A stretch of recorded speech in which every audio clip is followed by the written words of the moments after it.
The Texas Sportsman is brought to you by Frank Smith Toyota, Far on the Rise, Capital Farm Credit, Angler Marine Center of Port Isabel, and Mattress Firm, nationally known, locally owned.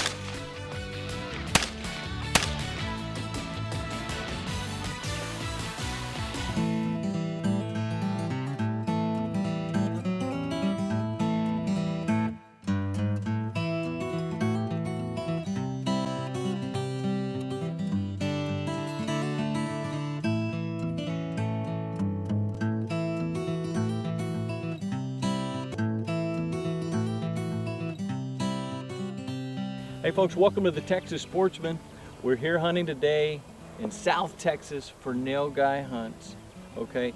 And what we're gonna do out here is we're with Roberto Garza of the Chicago Bears. We got John Martinez as our guide, all right? And we're gonna get after it. Roberto, are you ready to do something? I'm ready to have some fun. Well, this is, I called him early this morning, about 5:30, 5:45 in the morning. I said, I know it's off season, but you're going into your spring workout with the Texas Sportsman. Okay. That's the way to kick it off. Yeah. Get in shape, bro. Absolutely. And I know I'm a few years older than you, so John, go easy on us. John, what are we going to expect out here today, John? Well, we're going to do a lot of stalking this morning. We should see anywhere from 15 to 30 bulls. Okay. Quite a bit of cows.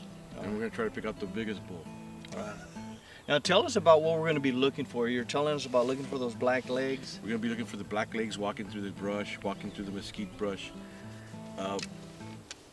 We'll find big groups of like 6 to 8 in a group, and then we'll find the singles. Your biggest ones will be the singles. Okay. Larger bulls. All right. And Roberto, we're hoping to get the big one for you, okay? And as we're going to be walking, we have to walk single file. And it's just a coincidence that he's the biggest one on TV today. Okay, so he's got to go first. I'm the big bull. He's the big bull. Not Chicago Bulls, okay? Chicago Bears. All right, we'll be right back on the Texas Sportsman Tracking Outdoors. We're tracking for some nilgai right down here in South Texas. We'll be right back right after this.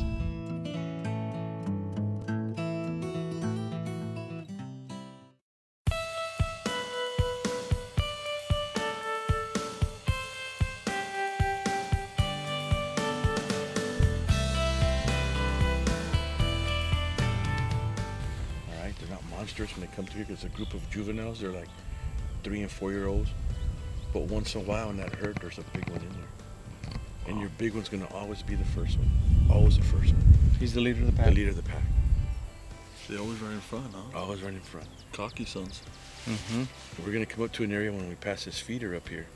It's a clear area like this. We're gonna look real good. Oh, with the water? The water's in the back. We'll see them all in there if they're in there. Okay. And we'll head back to the north. Let's get going. Let's go. We're fine walking right now like this right now until we get into the brush. Right under the feeder. There's a doe beside him or another, but there's like 8 bucks that hang around here. We feed him protein year round. Oh, good. He still has his horns? Still have horns. It's crazy, right? It's supposed to be done already. Yeah. Mm-hmm. You know what I think it is? The protein? The protein, and I think also that winter drought we had. Your horns came out later.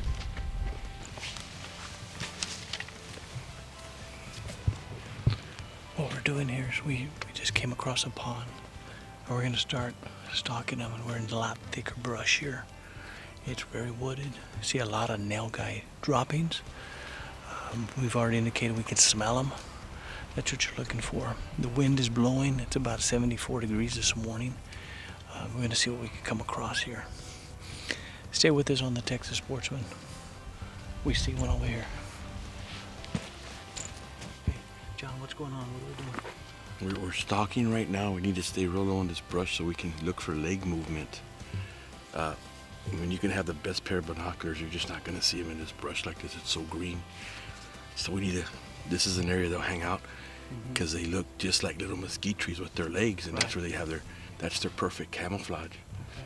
I mean, like, you really have to look hard because they're not going to stand broadside. They're going to stand parallel with the tree and just stick their head out to look for you. Okay.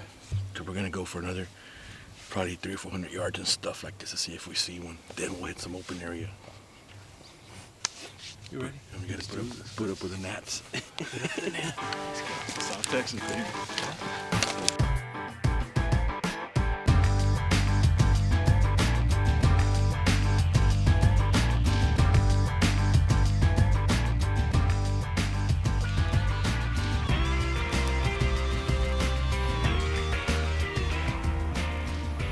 These are the nail guy droppings. It's kind of dry. This year's different terrain, you know. It is. I was expecting like grass and cactus. And That's on the east side of the ranch. For some reason, it's like that. The east side, all the west side is like this. It gets thick, then it kind of thins out. But there's an area up ahead where it thins out to some grass. Big high line. They like, for some reason, they like to hang around the high lines. We haven't been able to figure it out. now, do nail guy with their horns? Do they do any rubbing on No. the trees? Just the mesquite trees, but nothing like a deer. Oh, okay. Now, what do they really feed on? That green grassy patch of grass that we pass, stuff just like that. They won't eat any dry grass at all. I heard they like alfalfa too. Yeah, if you have alfalfa pellets and you throw them on the road, they'll stop and eat them. You know what we do at this other ranch we hunt at is we hang the alfalfa The bills? in a basket, you know, and it's like about 6 feet, 7 feet Oh, yeah. high, so they can eat like that. Mhm. And it's up on a tree, yeah. Yeah, Yeah, we I've just, thrown pellets out. The regular alfalfa pellets. it looks They like come to it it, looks huh? like hay, and then you just put some rope on it, and make Mhm. your own little basket, and you hang it from a tree. Wow. And they like to do it. They like alfalfa. They don't Yeah. eat corn. I've seen the cows eat corn. Oh, When we feed the roads during deer season, we've seen the cows will come up behind and just lick. See what it is? They can't pick it up, so they'll just lick it. Like sugar. Yeah. Let's go. Let's go.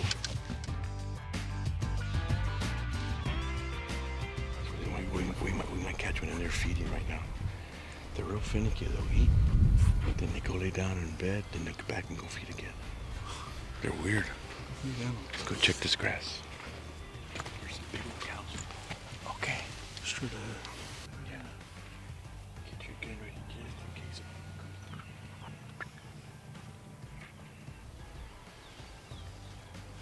Three cows in there. Yeah, there's 3 big ones.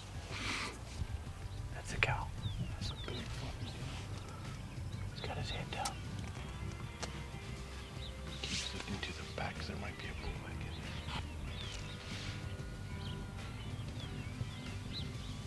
That's about the distance we'll be shooting. We're not gonna, you hear these 300-400 shots, man. There's no reason for it. Unless you're hunting like the Barretta, the one go up there where you gotta chase them down. Here, we work the wind just right. You can creep up on them. Anytime there's 3 or 4 cows by themselves, there's a bull mating. When you got the real big herds, you won't see a bull. And that's how they mate. Small, 5 to 10 cows, and that's it. And he'll stick with them until he lays them all. Then they multiply so fast because they drop just like cattle twice a year. Twins, most of the time twins. You look right to that one dead tree like this here, that one them straight ahead. It's back in there on the grass. So it's still moving. She's looking right at it. See her, Robert? Mm-hmm. Watch how she acts. Don't even look at her. They're all looking at us. Yeah, they saw us already.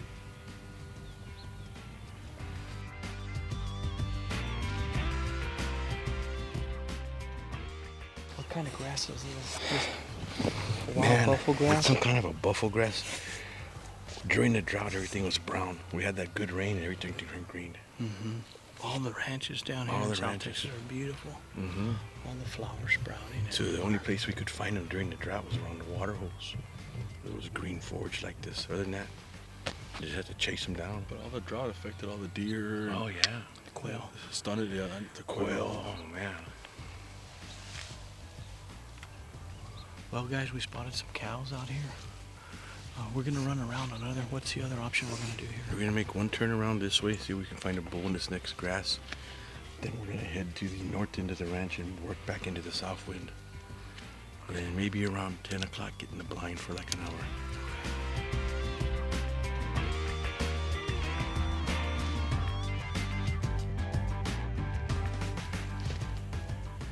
remember these cows? The cows weigh about 450 to 500 pounds. The bulls average about 650, 750, and sometimes even 800. You're watching the Texas Sportsman Tracking Outdoors. We're tracking some nilgai down here in South Texas, stalking hunting. We'll be right back. We're hunting with NFL's superstar, Roberto Garza, Chicago Bears. We'll be right back right after this.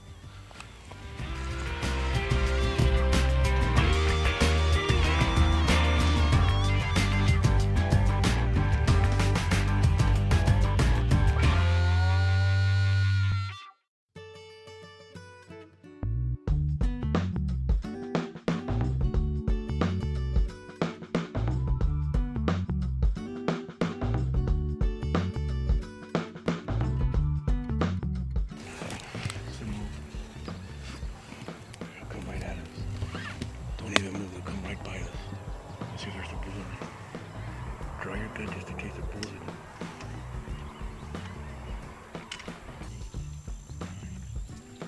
10, 11, 12, 13, 14, 15, 16. What about 17? Let's go,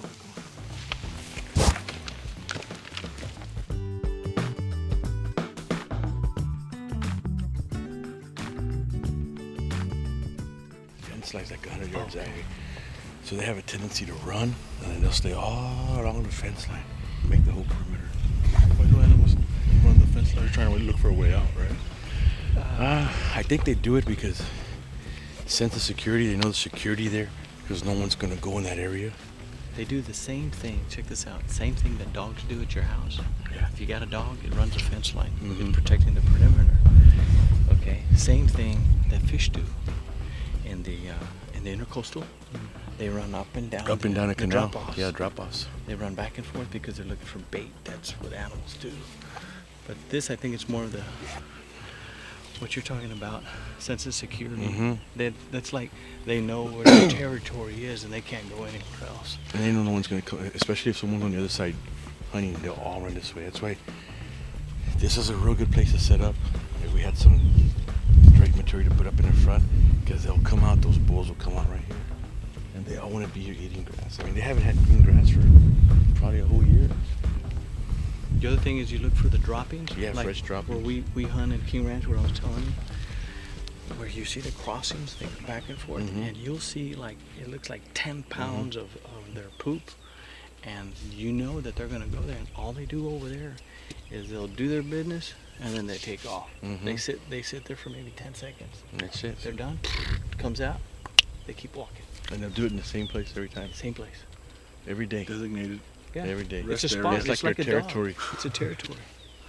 Okay. That's fun. It's nature.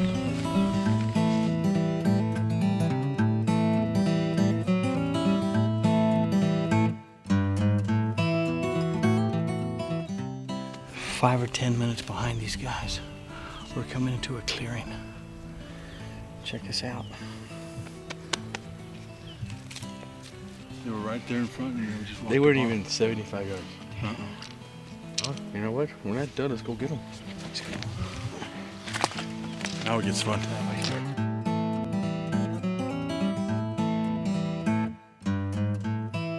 We've been chasing them because their droppings are fresh. They were right there, so they ran this way. They're gonna be in that opening. They have to be there.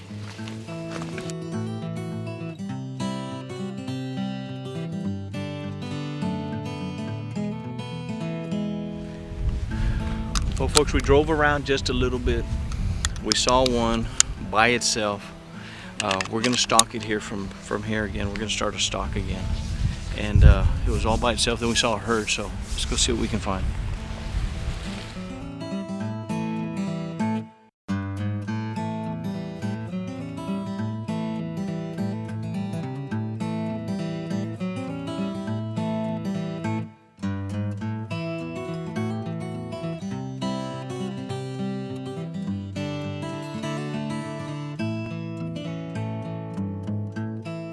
Hey folks, welcome back to the second day of nilgai hunting here on the Texas Sportsman with Chicago Bears Roberto Garza.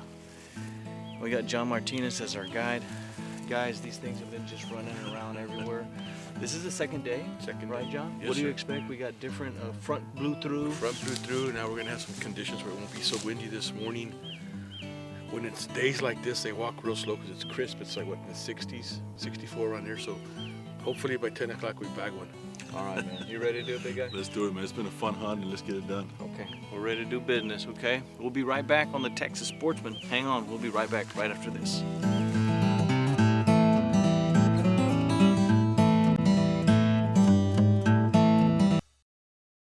Hey, it's Roberto Garza of the Chicago Bears. You're watching the Texas Sportsman. Tracking outdoors.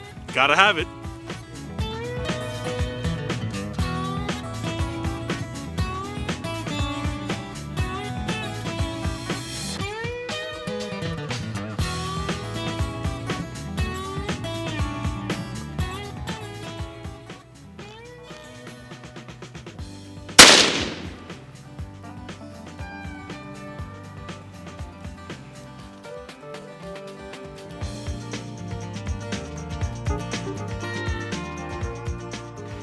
You hit him behind the shoulder? Right behind the shoulder. Damn, he's gonna drop.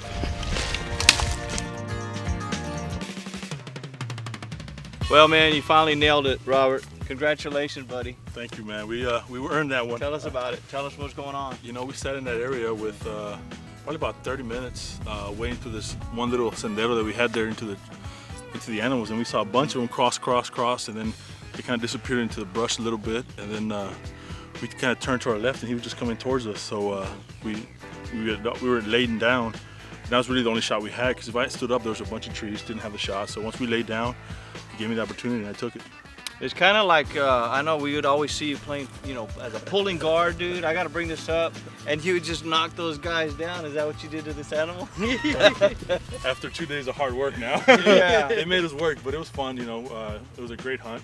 Uh-huh. Tracking, I mean, we did a little bit of everything. Exciting, and right? it was the rush right before you pull the trigger. To me, there's nothing better. Well, good, man. Well, congratulations, buddy. Thank you, sir. And Big you John so would say good there. And on behalf of the Texas Sportsman, you've been out here with us a couple of days, you know, and we're also filming another show with them on fishing. Robert loves the outdoors, man, and that cap is for you, brother. Thank you Okay, very you much. earned it. You've been out in the heat with us. You're in the Texas Looks Sportsman good. Club now, baby. Come on. All right, John, tell us what you think on the recap, brother, what we've been going through. Hard work these last 2 days. Yeah. Very hard work. Well, you're a very good guy, John. I'll tell you what. Thank you. Very persistent, you know, and we had help with Pepe helping us out here as well. So, of course, we want to give you this as All right. well. Thank Okay? you. Absolutely, man. Texas Sportsman. Thanks, John. Gotta Appreciate have it.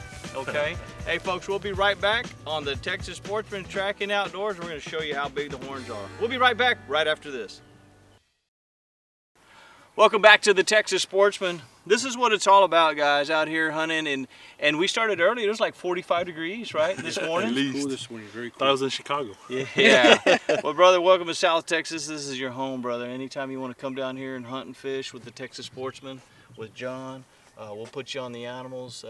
And just tell us about the hunt again, man. What a rush, you know, to being able to track the animals and stay with the animals nonstop, and then you think you have a shot, and then they start running. You know, they're tough animals to hunt, but what a great time we had. You know, we worked for this animal, but it was fun. I enjoyed every minute of it. There for a while, I was like, man, am I gonna get a shot off? You know, just because it's a tough animal. But what a great rush, what a great time, and thanks, John. Obviously, thanks to the Texas Sportsman. Absolutely, brother. Gotta have it. Come on. Gotta have it. All right. Big John, what Oh, you man. say, brother? It's a lot of work. Yeah. You know, we started off with it almost 8 o'clock this morning. Mhm. I was hoping we'd be done by 10. I grabbed lunch. of day two. But, day two. You know what, folks? That's what it's all about, man. If you want to book a hunt with Big John out here, of course, the number's going to be on the screen. Until next week, we'll see you on the Texas Sportsman Tracking Outdoors. Gotta have it. The Texas Sportsman was brought to you by Frank Smith Toyota, Far on the Rise, Capital Farm Credit, Angler Marine Center of Port Isabel, and Mattress Firm, nationally known, locally owned.